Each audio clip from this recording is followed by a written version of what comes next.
Hello à tous, on se retrouve aujourd'hui dans une nouvelle vidéo pour parler de l'une des thématiques, je pense, en tout cas de l'un des mécanismes pour moi, qui est l'un des plus difficiles à comprendre lorsqu'on fait du droit des obligations. Et justement, ce mécanisme-là, donc la subrogation personnelle, cela m'a été énormément demandé et c'est pour ça que enfin je fais cette vidéo sur la subrogation personnelle. Alors, de quoi on va parler dans cette vidéo? Eh bien, on va parler déjà de ce que c'est que la subrogation personnelle, parce qu'il faut définir ce que c'est que la subrogation personnelle avec un exemple simple. Ensuite, on évoquera la distinction qu'il y a à faire entre subrogation personnelle, qui concerne les personnes, et la subrogation réelle, qui concerne les biens, les choses.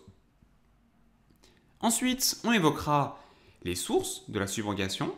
Et puis enfin, on évoquera rapidement quels sont les effets de la subrogation personnelle.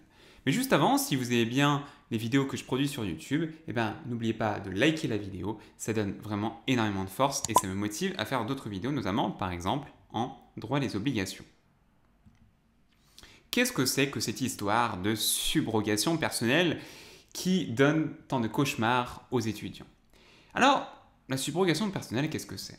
C'est un mécanisme juridique par lequel on va avoir une personne qui, donc subrogation personnelle, on va avoir une personne qui va payer la dette d'autrui. D'accord? On va avoir une personne qui paye la dette d'autrui, et cette personne qui a payé la dette d'autrui, eh ben, l'avantage qu'elle va avoir, c'est qu'elle va récupérer les droits et actions du créancier qui a été payé, d'accord? Parce qu'il a payé la dette d'autrui, donc étant donné que le créancier a été payé, eh bien le créancier, la personne qui a payé la dette d'autrui, elle va pouvoir récupérer les droits et les actions du créancier qui a été payé. Donc, je reprends, après je donne un exemple, ce sera plus simple. Pour l'instant, c'est un petit peu confus, mais c'est normal. C'est le mécanisme par lequel une personne qui paye la dette d'autrui, qu'on appelle le subrogé, récupère les droits et actions du créancier qui a été payé. Le créancier qui a été payé, c'est le subrogeant. Donc, il récupère les droits et actions du créancier qui a été payé afin de réclamer l'exécution de l'obligation au débiteur. Autrement dit, grâce à ce mécanisme que l'on appelle la subrogation, celui qui paye la dette d'autrui. Donc là, il faut bien comprendre qu'il y a quelqu'un qui ne va pas payer sa propre dette, mais qui va se dire, allez, je paye la dette d'autrui. Donc celui qui paye la dette d'autrui, il ne le fait pas forcément de façon libérale, il paye la dette d'autrui, et donc, étant donné qu'il paye la dette d'autrui, le subrogé va remplacer le créancier, celui qui a été payé, dans le rapport d'obligation à l'égard du débiteur. Un exemple. On a B qui est un débiteur. Imaginez B qui est un débiteur, et donc, comme tout lien d'obligation, il y a un débiteur et un créancier. On a B qui est le débiteur, qui donc doit payer une dette à A. D'accord? Donc ici, dans cette hypothèse, on a B débiteur, A qui est le créancier. Lien d'obligation classique. Sauf que, on a un gars, on a C qui arrive là, et C, qui n'est donc pas dans le lien d'obligation entre A et B, C va donc payer la dette dont B, le débiteur, est tenu à l'égard de A, le créancier. Donc C, il va payer la dette d'autrui, il va payer la dette de B. Le B, c'est le débiteur. Donc, ici, C, il devient le subrogé. Il devient le subrogé, on parle du subrogé. C devient donc le subrogé qui paye la dette d'autrui. C'est le subrogé, le tiers subrogé. A, qui lui a été payé, est donc le subrogeant, le créancier subrogeant. Ok?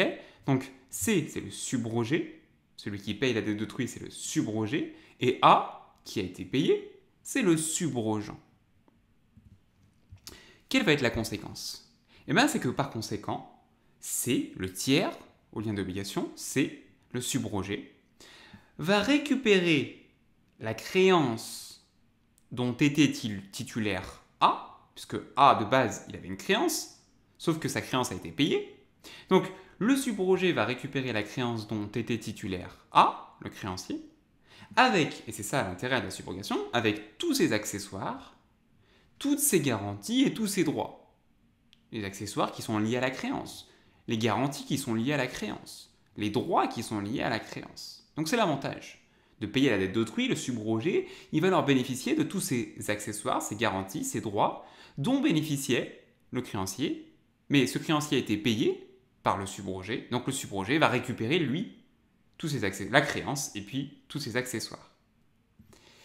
Donc, concrètement, étant donné qu'il a payé la dette d'autrui, C a payé la dette de B, finalement, et bien C, qu'est-ce qu'il va pouvoir faire? Il va pouvoir ensuite exiger un paiement auprès de B, auprès du débiteur.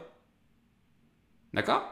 Et il va pouvoir exiger ce paiement, et il pourra, pour se faire payer auprès de B, il pourra alors utiliser tous les accessoires, les garanties et les droits qu'il a récupérés en payant la dette d'autrui, via donc le mécanisme de la subrogation. Alors, donc, ce qu'il faut bien comprendre, c'est que il y a 3 personnages dans la subrogation. On a A, qui est le créancier subrogeant, en marin. A, c'est le créancier subrogeant, et c'est celui qui, à la base, originellement, initialement, il est titulaire d'une créance contre B. B qui est le débiteur. D'accord? Ensuite, on a le débiteur B.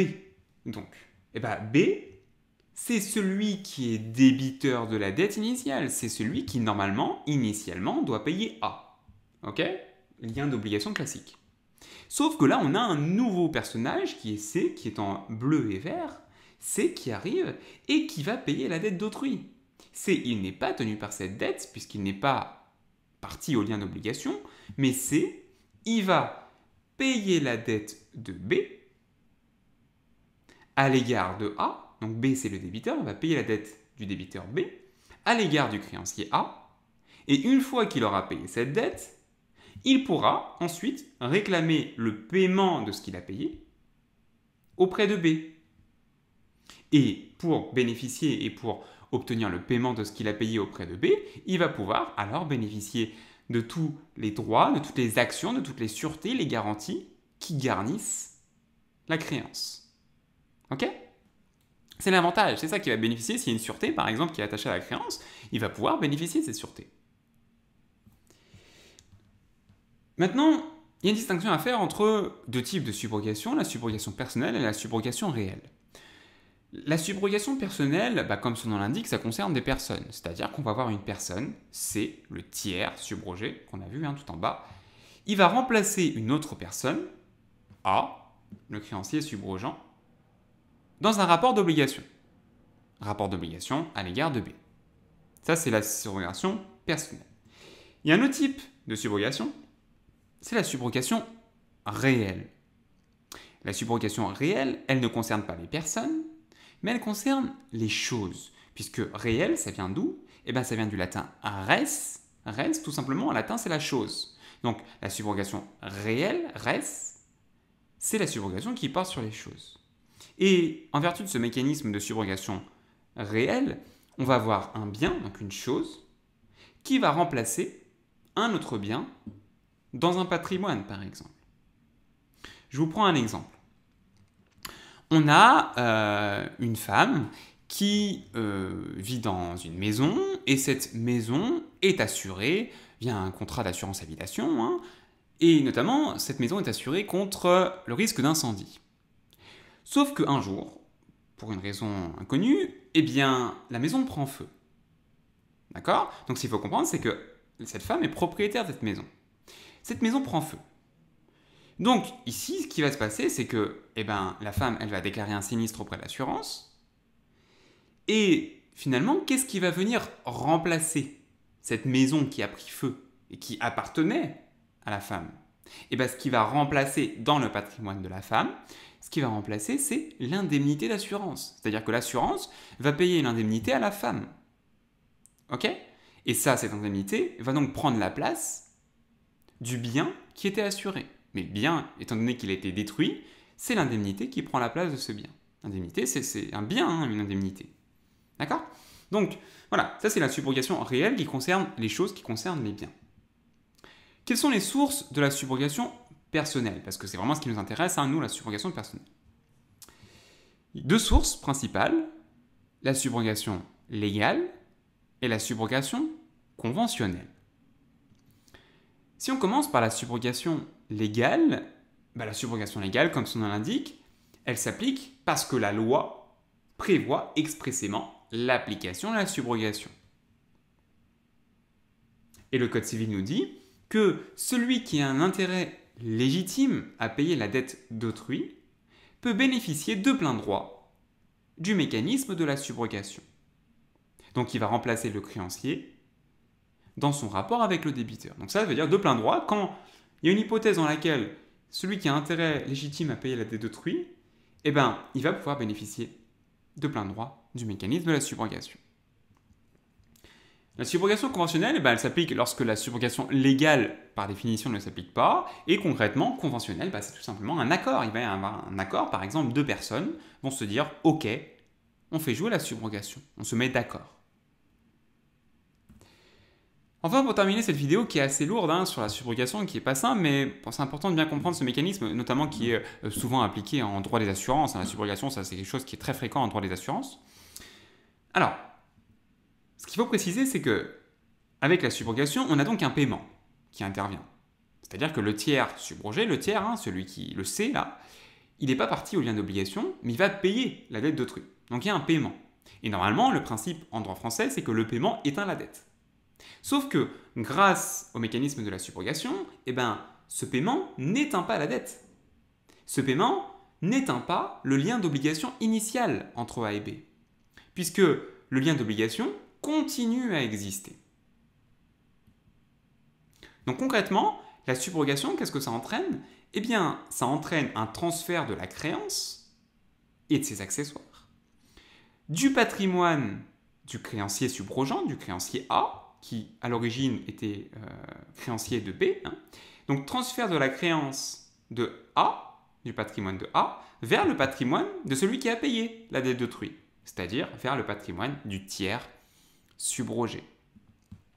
Et bien évidemment, même si C a payé la dette dont B était tenu à l'égard de A, B pour autant n'est pas libéré, puisqu'il y a eu subrogation.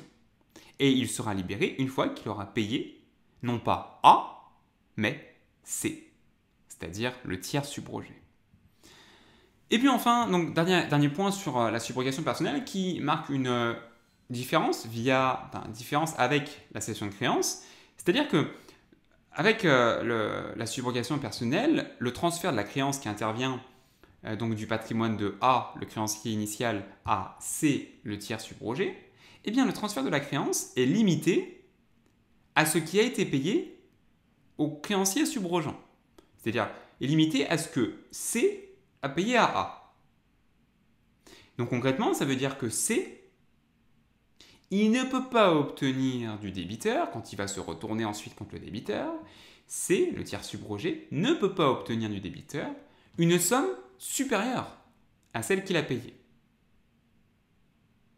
C'est une différence fondamentale avec la cession de créance, qui est un mécanisme qui ressemble très fortement à la subrogation personnelle, puisque dans la cession de créance, celui qui acquiert la créance, qu'on appelle le cessionnaire, il obtient le paiement de la valeur nominale. Le paiement de la valeur nominale de la créance. Donc c'est une vraie différence entre la subrogation personnelle et la cession de créance. Voilà, j'ai fait le tour de la subrogation personnelle. Si vous avez aimé la vidéo, n'oubliez pas de liker la vidéo si elle vous a été utile. Et puis également, on se dit à très vite pour de prochaines vidéos. Salut!